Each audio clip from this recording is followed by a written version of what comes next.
देखो अब हमारा क्या है, एनसीईआरटी क्लास 10 मैथ्स का जो पहला चैप्टर है रियल नंबर, इसकी जो एक्सरसाइज 1.1 है question number 4।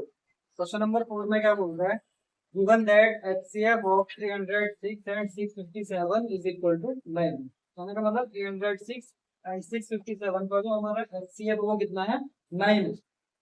Find the LCM of 306 and 657। हमें इनका क्या निकालना है, एलसीएम निकालना।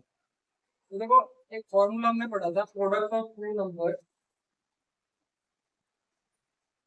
प्रोडक्ट ऑफ टू नंबर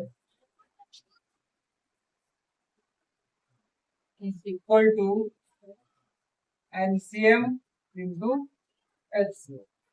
कहने का मतलब ये जो दोनों नंबर हैं, इन दोनों की अगर हम मल्टीप्लाई करें तो किसके इक्वल होगी, इन दोनों के एलसीएम और एचसीएफ की मल्टीप्लाई के इक्वल होगी। तो प्रोडक्ट ऑफ टू नंबर का मतलब क्या है, दोनों नंबर की हम मल्टीप्लाई अगर कर दें 306 इंटू 657, इसके इक्वल होगा। इन दोनों का एलसीएम की जो हमें निकालना है और इनका एचसीएफ हमें कितना की बनेगा, तो कितना हो जाएगा हमारे यहाँ पे, 9 हो जाएगा। अब हमें क्या करना है, 306 इंटू 657 डिवाइड बाई 9 कहाँ पे आ जाएगा, इसकी डिवाइड में आ जाएगा। यहाँ पे क्या हो गया हमारा, ये हो गया एलसीएम। देखो इसको 9 से कट करो, कितनी टाइम कट, 9 3 जा 27, 9 4 जा 36। तो ये आ जाएगा हमारा 34 into 657 is equal to their LCM. अब हमें क्या करनी है, 657 के 34 से क्या कर लेंगे, मल्टीप्लाई कर लेंगे। 657 की 34 से कर लो मल्टीप्लाई।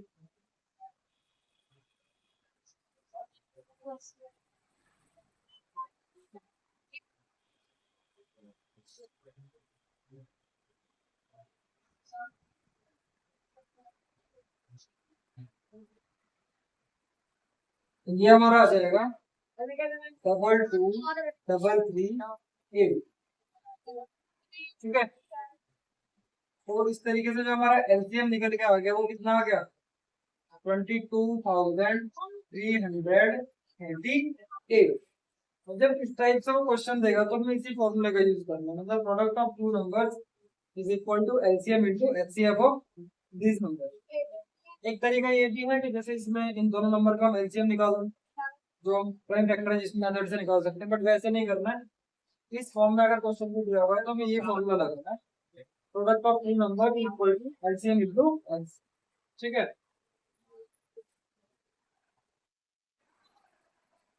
अब देखो हमारा जो नेक्स्ट क्वेश्चन है वो है क्वेश्चन नंबर 5।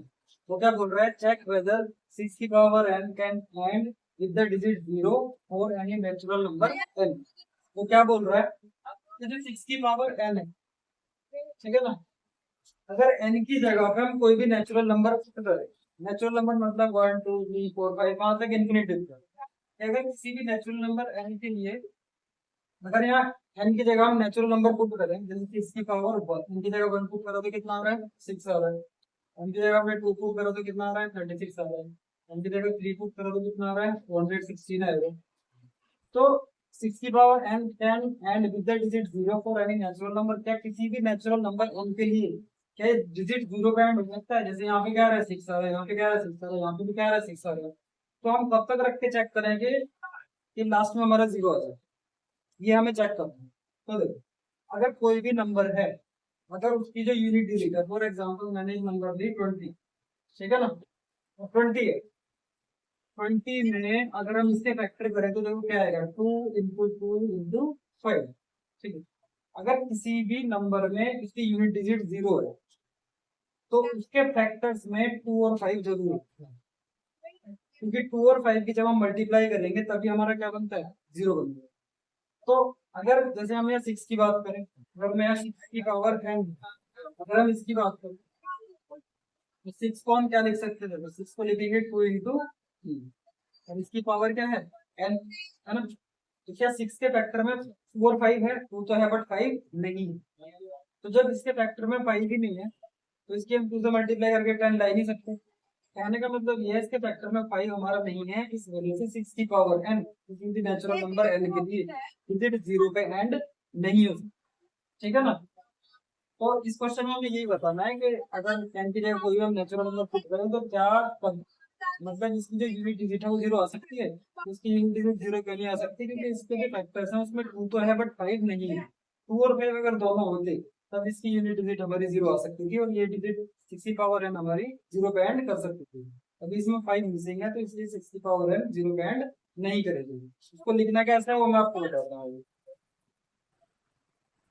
तो देखो हमें ऐसे लिखना कैसे, देखो if any number and with digit zero, अगर कोई भी नंबर हमारी जीरो पे एंड होगी तो two and five will be its factor. Two और फाइव से क्या होंगे, फैक्टर्स में होंगे ना। बट सिक्स की पावर एन को हम क्या लिखेंगे, टू इंटू थ्री की पावर एन। यहाँ पे टू तो है बट फाइव होगी, तो हमने लिखा six five is not in the factors of six की पावर एन।